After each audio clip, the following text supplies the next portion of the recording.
Yes, you. Thanks for tuning in to the Healthy, Wild, and Free podcast.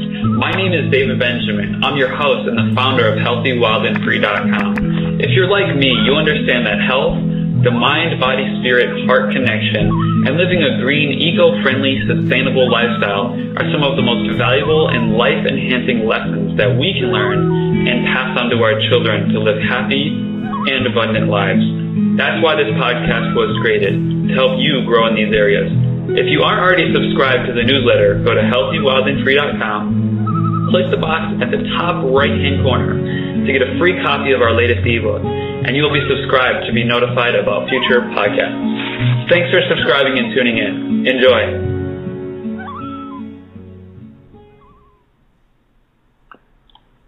Hello, podcast listeners. This is David Benjamin, your host of the Healthy, Wild, and Free podcast.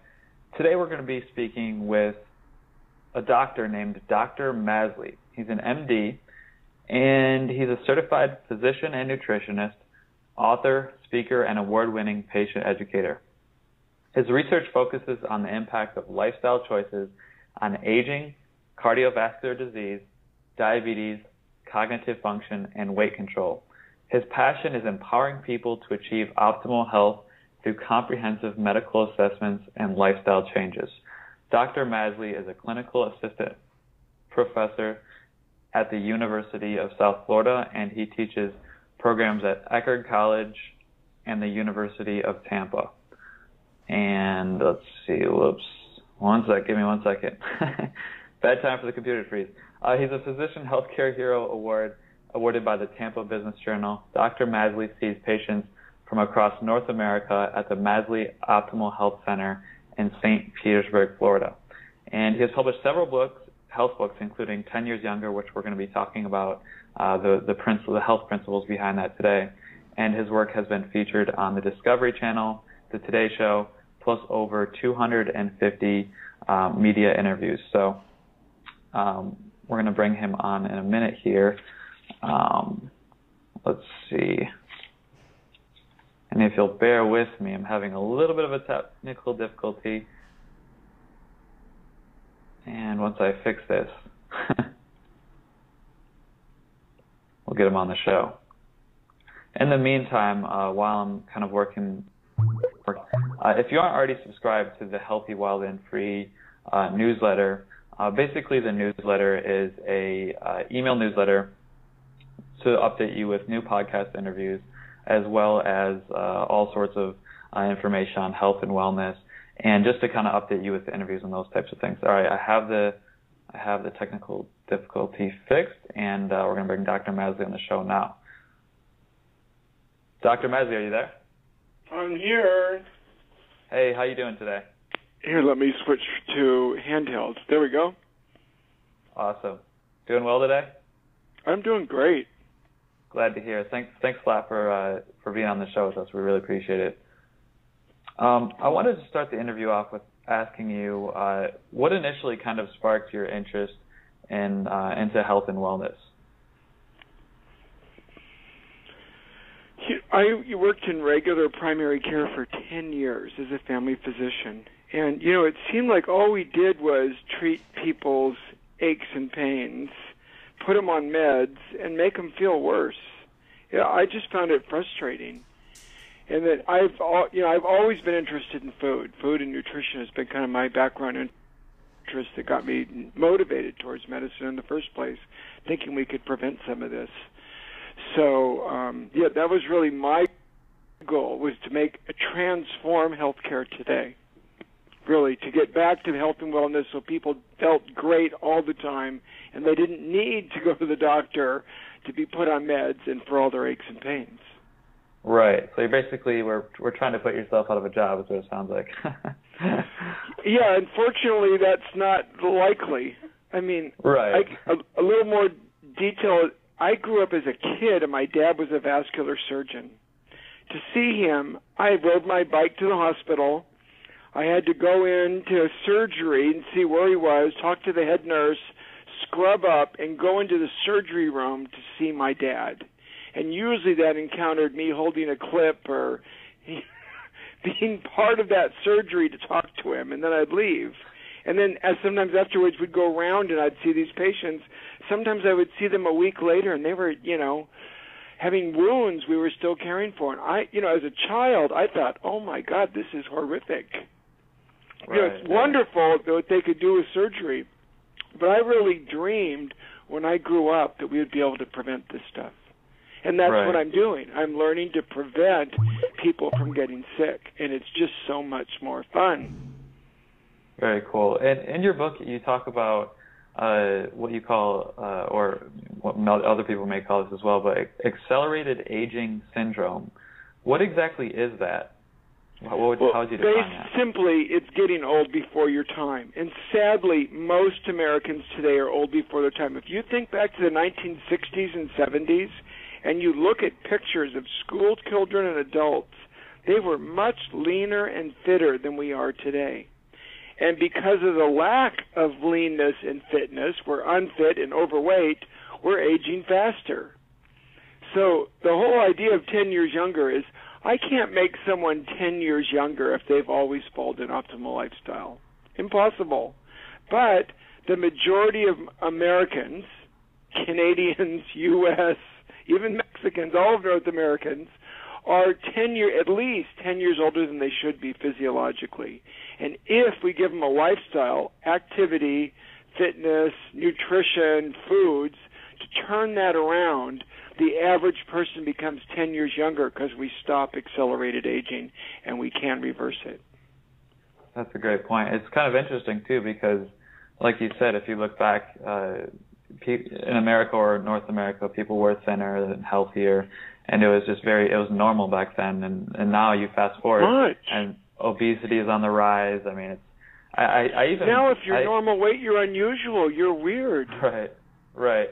I believe they've even raised the bar, if you will, so the average weight, or the quote-unquote healthy weight, has raised over time because of this. I've heard. I don't know if we're that's true, actually changing our lab parameters to accommodate for it. Really? Things that used to be abnormal are now called normal because we don't want to say half of people have abnormal labs. Right. Wow. So yeah, it's definitely kind of gone south in that regard. In your book, you talk about, and I found this really interesting because this is something that I've never heard from this perspective before. You talked about how well-toned and maintained muscles are one of the biggest anti-aging weapons. How does that work, and how so? Well, we used to think of our organs like your heart, your lungs, your brain, your skin. No one thought of muscles and fat as organs, but they really are. They are biochemically, hormonally very active, and they influence our metabolism and many things. So our muscle mass has so many influences on health. One, it burns calories. So if you had 1 pound of extra muscle, you burn an extra 40 calories a day. But muscle is the bank account that we retire with. It allows us to repair, fight infections, generate physiologic abilities. So muscle is essential to health. And if we lose muscle, we're more likely to die from surgery, die from a pneumonia. We're more likely to fall. We become we lose our dependence. And a lot of young people today, when they lose muscle, their fat mass grows out of proportion. They can't control it. It's like a snowball. When they lose that balance of muscle to fat, and now they're all, we've seen all these disabled people from diminished muscle. And then now we have a whole new class of obesity. We have normal weight obesity, meaning they're normal weight, but they have no muscle and they're all fat, and they're actually obese metabolically, but you don't look at it when they're fully dressed. So it's really important for people not to lose muscle mass, because that's our retirement fund for health for years to come. And when we lose it, it's gone. And when you lose 40%, usually you die. That's it. You don't survive once you lose 40% of your muscle. When you lose, okay, so say right now I have a certain amount of muscle. If I lose 40% of that, that's when basically I would die. Yeah, I mean, that's really why people die at age 80, because the average person loses 1% per year from age 40 to 80, And when you've lost 40%, you can't fight the next infection off. You don't repair. You might fall, break a hip. We die at age 80 because we've lost that much muscle. That's the strongest predictor of death. Interesting. I didn't know that protein fought infections. Is it just kind of a repair mechanism? Well, how do you make immune globulins? We actually break 10% of our muscle down every day to repair tissue, fight infections, make immunoglobulins to fight infections, and then we rebuild it with the food we eat and the activity we do. So we recycle 10% per day. Well, if you lose 40%, there's not much to recycle anymore. Right. Interesting. You can't repair, you can't build, and you can't fight. You're finished. Right, yeah. So critical. So, and a lot of people, I mean, it's just, most people today have inadequate muscle mass. Is there a kind of recommended muscle mass percentage that you think is kind of a healthy balance?